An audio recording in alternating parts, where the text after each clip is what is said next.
There has indeed been a special bond between humans and horses for thousands of years. Today, equine therapy gives children with special needs a sense of themselves, their bodies, and the surrounding world. That confidence stays with them long after.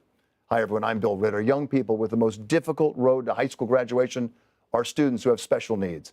Fortunately, there are many equally special adults trying to help get them there. It is my honor to introduce two of them. Our next guests, Suzanne and Bob Wright. 10 years ago, they founded Autism Speaks. Today, they have partnerships in more than 70 countries. They've helped push for positive change from coast to coast and pole to pole. Welcome. Thank you. Thank you. I think it is safe to say, Mr. and Mrs. Wright, that you have changed the way Americans and indeed the world looks at autism. And you did it from a very personal space, and that is that your grandson, Christian, was diagnosed with autism. That affected you, Bob. Oh, it's a crisis for us. Suzanne, take it through, because it was just, we weren't knowledgeable about autism. My emotional reaction was really total devastation because I didn't know what it was. And as I said, I thought we were pretty informed, and I kept asking the doctors, tell me, what is it? He's lost his speech now. He has total meltdowns, and it's going to get worse. How much worse is it going to get? And then I asked to send me to some doctors, and they said, really, to us, goodbye and good luck. And I couldn't believe it. I absolutely couldn't believe it. And we were on this journey with this little boy who needed so much help, who was losing everything day by day. We thought he was precocious. Yeah. He had a vocabulary. He seemed to be, he was an early walker, early talker. He was pointing at things and talking about cars and trucks and all that. And he went from being precocious to losing everything over a period of 3 or 4 months. And it was like we lost this little boy. Suzanne, so many kids need so many different things, but Yes. if you could sum up, what are some of the critical life skills that kids with autism need in schools?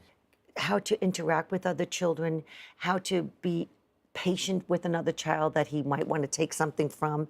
All of those life skills that children learn at an early age, our children learn maybe at a different age, but they still have to understand how to function in a group. Some of those skills have to continue in schools. It's not just academics people need to learn, people with autism. It's also some of those occupational skills that they need for future.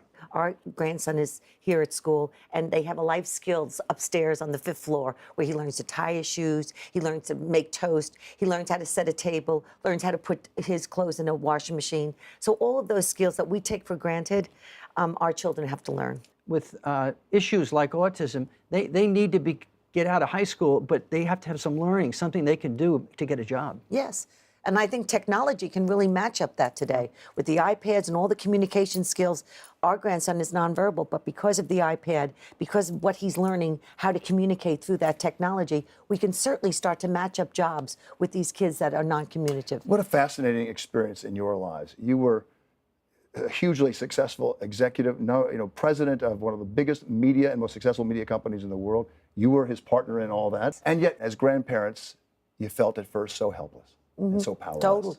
Totally helpless and hopeless. But you've changed that. You've created this great organization, Autism Speaks. How can a parent at home who might feel lost because his or her child has autism, how can they use your organization and what you offer? We have the first 100-day kit, so call Autism Speaks. That's the first 100 days that you're diagnosed, how to handle this, where to go. In each city and state across the country, we have doctors that you can go to. That 100-day kit has been downloaded 150,000 times. Wow. So you offer this support system to them, to families that might just feel so lost and so confused. Well, yeah, I know that feeling. We were lost. I had no idea where to go. Could you imagine? No idea. Where am I going with this child with autism? The best thing to do is to try to get to know people in your community that have a similar situation. All of a sudden, it gets more tolerable. It's the most prevalent, significant mental disorder of our time. Of our time.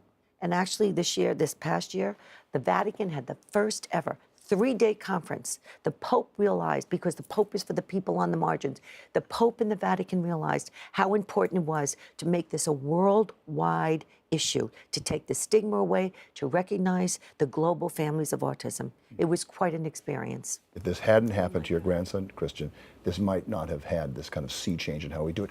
What would you say to him as sort of your legacy? What do you say to him? To Christian? Yeah. Well, he's the reason we do it. I say you're changing the He world. changed the world for people with that are on the spectrum. And in part thanks to his grandparents as well. He's a special little boy. And he's got special grandparents. Thank you. So the world is lucky that you're all here. Thank you very much. Suzanne and Bob, thank you for your work and for joining us here on American Graduate Day. Thank you. Nice to be here. Thank you. Thank you, Bill. The complex challenge of understanding autism is indeed daunting, but the Wrights' passion and relentless advocacy through Autism Speaks continues to fuel change, provide invaluable parental resources, and keeps an unfading searchlight in finding hope for friends and families of those who have autism. Stay with us as the conversation continues on American Graduate Day.